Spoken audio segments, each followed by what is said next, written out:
Across the rain, pavements shimmer like wounds, open and breathing in silence. Windows weep with their hunger, shadows cling to the facades.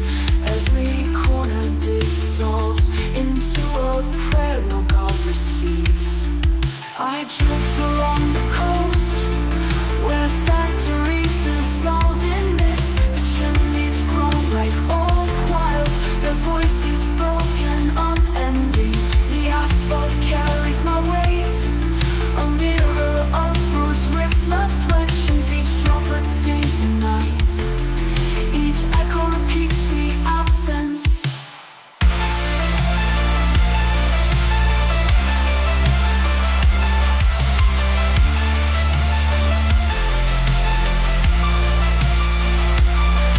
Inside the shrine of steel, the V8 trembles like an animal. The vibration spreads through my chest, a furnace of breath and smoke. 300 horses devour the darkness without remorse.